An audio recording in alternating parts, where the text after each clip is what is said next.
जय नारायण गुरुजी। जय नारायण, जय नारायण। बताओ।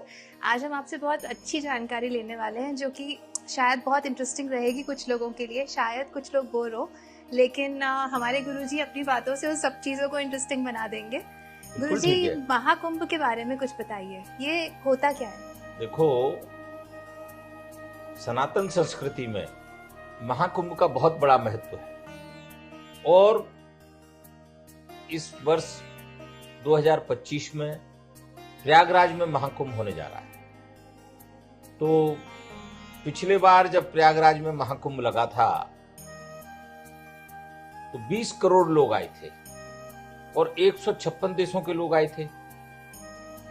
तो संस्कृति को सीखना है, जीवन जीने को सीखना है और भारतीय प्राचीन परंपराएं जो कि वैज्ञानिक स्वरूप हैं, उनको अगर नई पीढ़ी को सीखना है तो कुंभ में आना पड़ेगा। कैसे आदर होता है, कैसे स्नान होता है, कैसे खानपान होता है और कैसे व्यवहार होता है। व्यवहार से ही संसार चलता है। तो इलाहाबाद, जिसका नाम अब प्रयागराज हो चुका है, और प्रयागराज के नाम से ही आदि सनातन नाम जाना जाता है। तो जिनको इस कुंभ मेले में आना है उनको मैं बता दूं कि देव असुर संग्राम में जब अमृत की बूंदें गिरी थी तो इंद्र के पुत्र जयंत जो है उस कलश को लेकर 4 जगह गए थे, उसके पीछे पीछे दानव दौड़े थे। तो वो 4 जगह जो गिरी थी अमृत की कलशें, उनमें एक उज्जैन, एक प्रयागराज, एक हरिद्वार और एक नासिक। तो 14 जनवरी से और 26 फरवरी तक प्रयागराज में महाकुंभ मेला आयोजित है, जिसमें 3 राजकीय स्नान है। पहला राजकीय स्नान 14 जनवरी को है, दूसरा राजकीय स्नान जो है वो 29 जनवरी का है और तीसरा राजकीय स्नान 3 फरवरी बसंत पंचमी का है। तो ऐसे 3 स्नान है। अब कुंभ में स्नान क्यों करना है और कुंभ में आना क्यों है, इन सब बातों के लिए हमको इस बात को सोचना चाहिए कि जहां अमृत की बूंदें गिरी हैं, कहते हैं उस घड़ी में अगर कोई भी व्यक्ति उस मां गंगा के पवित्र जल में उस चिन्हित स्थान पर अगर डुबकी लगाता है तो अनेक रोगों से मुक्त हो जाता है। उसका शरीर जो है अमृत के जो आवरण हैं उनसे ढक जाता है, अनेक रोग चले जाते हैं, अनेक व्याधियां चली जाती हैं।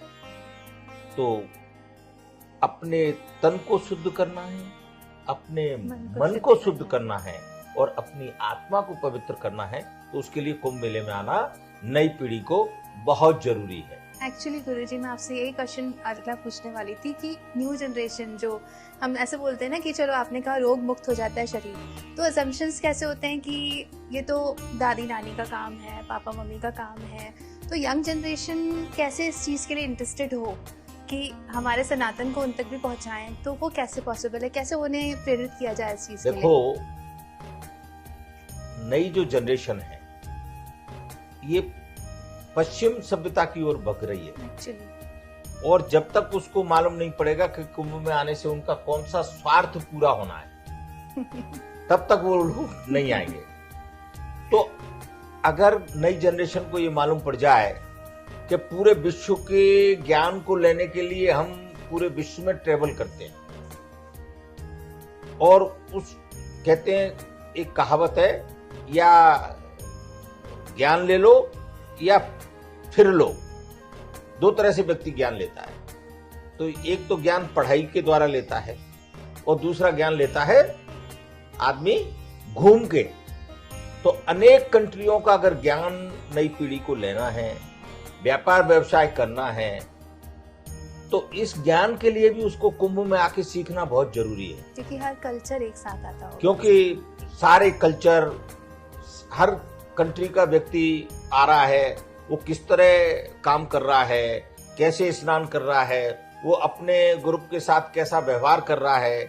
तो हमको अगर आदान प्रदान किसी भी देश से हम अगर धंधा करेंगे, किसी भी कंट्री से हम धंधा करेंगे तो हमको उस कंट्री के लोगों को जानना बहुत जरूरी है। अब हम उस कंट्री के लोगों को कैसे जानेंगे? तो उस कंट्री के लोगों को जानने के लिए हमको कुंभ में आना बहुत जरूरी है, जहां एक जगह आकर हम अनेक कंट्री के लोगों को जान जाएंगे, उनके व्यवहार को जान जाएंगे, उनके कल्चर को जान जाएंगे और उनका हमारे प्रति क्या लगाव है इस बात को भी जान जाएंगे। अपनी कंट्री की वजह से भी उनको थोड़ा सा अपनी कंट्री का भी वैल्यू पता पड़ेगी, वैल्यू पता पड़ेगी, इतनी इम्पोर्टेंस देने लग जाएगा यूथ तो वो हमको इम्पोर्टेंस भी देगा। तो इसलिए यूथ पीढ़ी के लिए कुंभ से बड़ा कोई विश्वविद्यालय नहीं है, कुंभ से बड़ा कोई शैक्षणिक संस्थान नहीं है। इसलिए नई पीढ़ी को कुंभ में आना बहुत जरूरी है।